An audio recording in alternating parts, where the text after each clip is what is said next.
My mission is simple, to make you money. I'm here to level the playing field for all investors. There's always a bull market somewhere, and I promise to help you find it. Mad Money starts now. Hey, I'm Cramer. Welcome to Mad Money. Welcome to Cramer. My friends, I'm just trying to make a little money. My job is not just to entertain, it's to put it all in perspective for you. So call me at 1-800-713-CBC. Tweet me at Jim Cramer. What a counter-trend day. We get a day free of presidential posts, glory be, and the market just roars.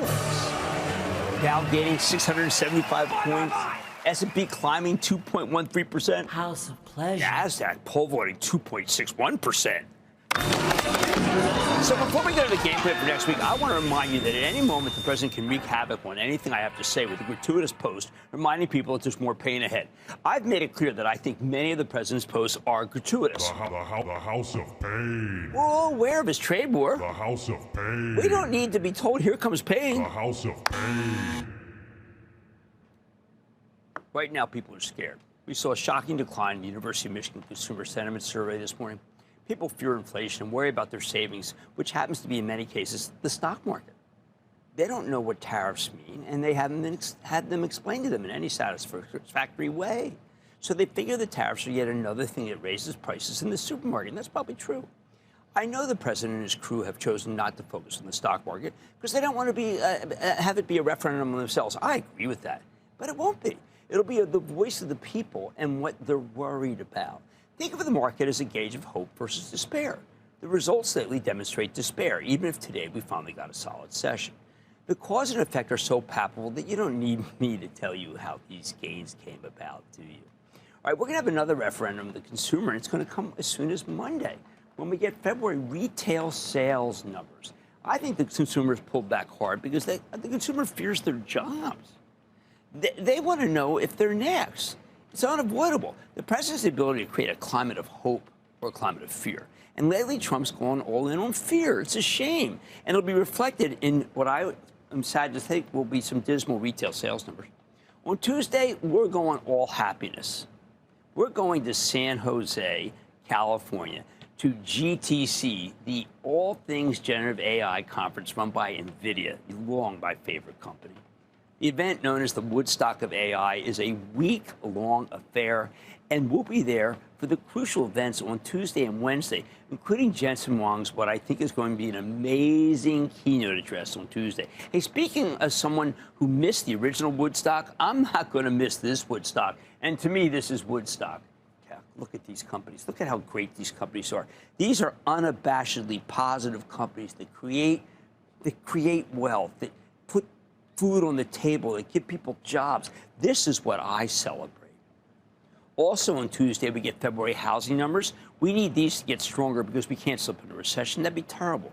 Any kind of slowdown is quickly reflected in housing, which then gets reflected in retail. It's a delicate chain that starts with housing, which is why I'll be watching these numbers like a hawk. Now let's talk about something disconcerting. Home prices are too high. We all know that lumber is a big part of the cost of a house, and we get a huge percentage of our lumber, sadly, from Canada. Right now, the president's furious with Canada. They're pretty furious about all that 51st state rhetoric. What if Trump doubles down on tariffs and decides next week to slap a huge duty on Canadian lumber? Hey, 200%. It could be devastating for both of us. Canada, but certainly us. Now, I don't know if he'll go there, but it certainly makes sense that he would, given what he's been doing. Just the right time to teach us a lesson, right? No cheap housing for you. Wednesday's super important. That's when the Fed Open Market Committee meets, and they break up, and then we hear what Jay Powell has to say, the Fed chief. The last two numbers of inflation are actually pretty good, the CPI and the PPI, so maybe we're okay. In general, though, there are whole categories where high prices are truly sticky. Categories like rent, some food, entertainment. The Fed might talk about a weakened consumer, but I don't think they'll do anything about it. They might give the president a chance to lash out and blame Jay Powell for not helping the economy. Powell's an obvious target, and you better believe he'll be attacked by this administration. I hope this dedicated, wise public servant doesn't read postings on Truth Social about himself. Mr. Powell, spare yourself the pain. I also be very mindful that there's still one more round of tariffs that I'm expecting, maybe as soon as next week. That'd be 25% tariffs on all imported autos, whether they be from Germany or Japan or South Korea. I don't know what the president's waiting for. Doesn't he believe that? These countries pay a tiny amount, usually a tenth of the 25% that the president's put on Canada and Mexico. I'm sure President Trump doesn't like that, and he'll probably post that he doesn't, maybe as soon as next week. I fear the president will choose Wednesday to lower the booms, so be prepared. Sure, the market's oversold. It may stay oversold by Wednesday, so it could possibly handle any auto-related tariff news. But you have to be ready for them. They are coming, and they won't be here in any measured way.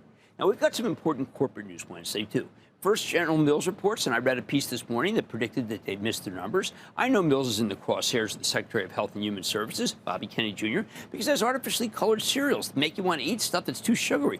Plus, it makes some fattening foods that won't do well when people are continuing to adopt the GLP-1 weight loss drugs with a vengeance. I don't expect a good number here, and nobody else does either.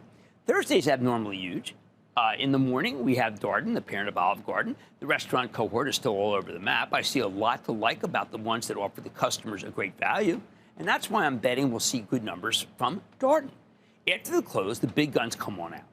First, we get results from FedEx. The transports hit a new low yesterday, and people are really fleeing this group. This may be our opportunity to buy a high-quality transport at a big discount as FedEx continues to cut costs. I like that. I want to start a position here, as I think CEO Raj Subramanian is doing a remarkable job. Fantastic. Then we got Micron. This very valuable chip maker, one that's been very committed to the United States, more than any other major semiconductor play, received a $6.16 billion grant from the Biden administration as part of the CHIPS and Science Act. Will President Trump post that it's time for Micron to give the money back? It could definitely be a moment to rain on Micron's parade, as I expect a decent quarter from these guys, because the DRAM market's healthy, and more important, their high-bandwidth memory product line is integral to the data center, and it's on fire. Should they be attacked for taking money that was offered to them? I think 99% of us would take it. Then there's Nike, which needs to officially say that it's back on track and ready to grow again. If management does, that $71 stock will see 80 very quickly. I regard Nike as a coiled spring. Minimal downside, certainly worth doing. One more. Housing kingpin Lennar reports. And if what I think is going to happen, lumber will be on the table. It will be discussed very negatively. Stuart Miller, the executive chairman, will speak to the question of affordable housing. He's been important in trying to make that happen, as we saw earlier this week when CNBC focused on a Texas housing project that used 3D printing and concrete to build what looked like some fine homes by Lennar. Finally, on Friday, we hear from Carnival, the cruise line. Cruise lines are flagged outside of the U.S., which has made them the target of the Commerce Department. I wonder if Commerce Secretary Howard Lutnick picks this day to lay into Carnival. If not, I think that the group's been strong, even as the stocks have been awful of late. We know the business isn't weak, and therefore Carnival stock could be ready to roll as long as it's not attacked by the administration. But the bottom line, no matter what we hear from these companies, next week this market's hostage to the White House and the Federal Reserve, and the latter can't post. Unfair fight. Let's go to Jake in New York, please. Jake. Hey, Jim. Booyah. Booyah, Jake. How you doing? I'm okay. How are you? I'm okay. What's happening? Well, it's your anniversary. Congrats to you and the team. Thank you very much. We have a great team, and I know it's kind of like my anniversary quarter is the way I'm looking at it now. My anniversary quarter. Thank you. What's up? So I'm confused with this one. I think it's at the point where management's going to end up owning this entire company. I guess I'm rolling the dice on MGM Resorts International.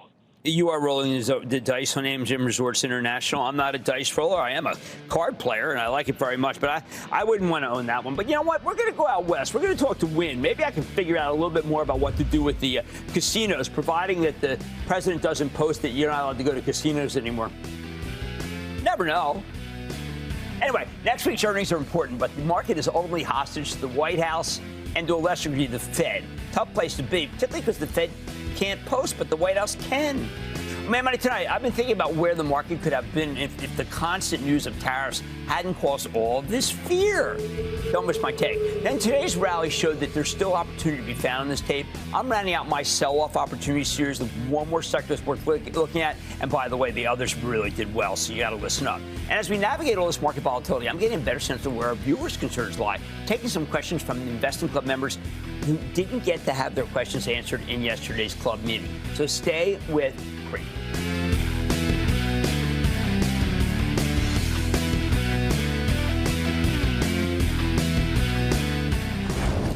Don't miss a second of Mad Money. Follow @JimCramer on X. Have a question? Tweet Cramer. #MadMentions. Send Jim an email to madmoney@cnbc.com or give us a call at 1-800-743-CNBC. Miss something? Head to madmoney.cnbc.com.